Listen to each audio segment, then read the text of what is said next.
सर्वेभ्यो नमो नमः। आज हम छठी कक्षा का जो 8वां पाठ है सूक्ति स्तब का है उसका हिंदी अनुवाद करेंगे।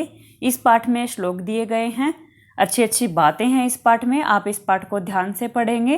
पहला श्लोक है उद्यमेन हि सिद्ध्यन्ति कार्याणि न मनोरथै न हि सुप्तस्य सिंहस्य प्रविशन्ति मुखे मृगाः।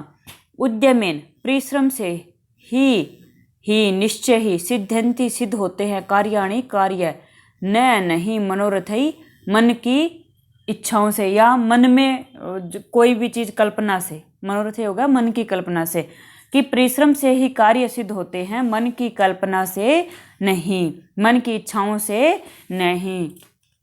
न ही सुप्तस्य सिंहस्य प्रविशन्ति मुखे मृगाः। न नहीं ही निश्चय ही सुप्तस्य सोए हुए सिंहस्य शेर के प्रविशन्ति प्रवेश करते हैं मुखे मुख में मुंह में मृगाः हिरण।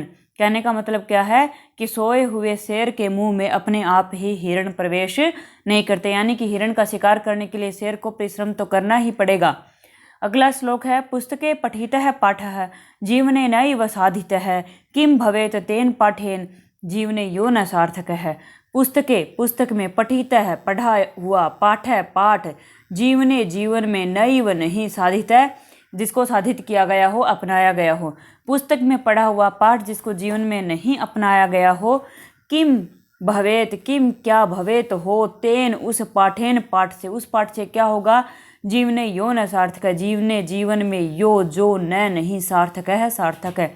सार्थक का मतलब क्या होता है, अर्थ वाला। यानी कि पुस्तक में पाठ पढ़ लिया और उसको आपने जीवन में नहीं अपनाया तो उस पाठ का क्या लाभ जो कि आपके जीवन में कोई काम ना आए। तीसरा श्लोक है प्रिय वाक्य प्रदानेन सर्वे तुष्यन्ति मानवाः तस्मात् प्रियम ही वक्तव्यम वचने का दरिद्रता। प्रिय वाक्य प्रदानेन यानी कि मीठे वाक्य बोलने से सर्वे सब तुष्यन्ति खुश होते हैं, मानवाः मनुष्य, सभी मनुष्य जो है वो मीठे वाक्य बोलने से खुश होते हैं। तस्मात् प्रियम ही वक्तव्यम, तस्मात् इसलिए या इससे, प्रियम प्यारा ही निश्चय ही वक्तव्यम बोलना चाहिए, इसलिए प्यारा ही बोलना चाहिए। वचने बोलने में का क्या दरिद्रता गरीबी, यानी कि प्यारा बोलने में क्या गरीबी, यानी कि मीठा बोलने से अगर सभी प्राणी खुश होते हैं तो मीठा ही बोलना चाहिए, मीठा बोलने में क्या गरीबी, मतलब संकोच नहीं करना चाहिए। अगला श्लोक है गच्छन् पिपीलिको याति योजनानां शतान्यपि अगच्छन् वैनतेयो अपि पदम एकम न गच्छति। गच्छन् जाती हुई यानी कि चलती हुई, पिपीलिको चींटी, याति चली जाती है, योजना नाम योजन, शतानी अपि सैकड़ों, यानी कि जो अगर चींटी चलती है तो सैकड़ों किलोमीटर तक चली जाती है। अगच्छन् वैनतेयो अपि पदम एकम न गच्छति, अगच्छन् नहीं चलता हुआ, वैनतेयो अपि गरुड़ भी, पदम एकम एक कदम न नहीं गच्छति जाता है।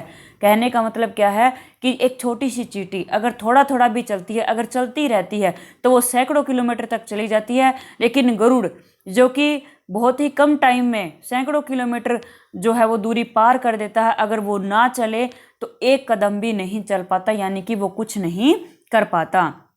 अगला श्लोक है काकः कृष्णः पिकः कृष्णः को भेदः पिक काकयोः वसंत समये प्राप्ते काकः काकः पिकः पिकः।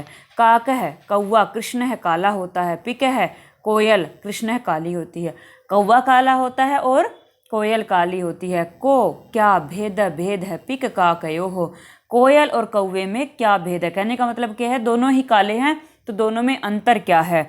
वसंत समय, वसंत के समय के प्राप्त होने पर, यानी कि वसंत का समय आने पर, काकः काकः कौवा कौवा होता है, पिकः पिकः कोयल कोयल होती है। इस प्रकार यानी कि वसंत समय जब आ जाता है तो दोनों का भेद खुल जाता है। कोयल अपना काम करता है और कोयल जो है वो मीठी वाणी बोलती है, अपना काम करती है तो पता लग जाता है, और कौवा अपनी आवाज़ निकालता है। ठीक है, इस प्रकार हमने ये जो 8वां पाठ था उसका हिंदी अनुवाद किया। अगर आपको हमारी वीडियो पसंद आए तो लाइक शेयर और सब्सक्राइब कीजिए, और इससे संबंधित जो भी सुझाव हैं वो आप हमारे कमेंट बॉक्स में लिख सकते हैं। धन्यवाद।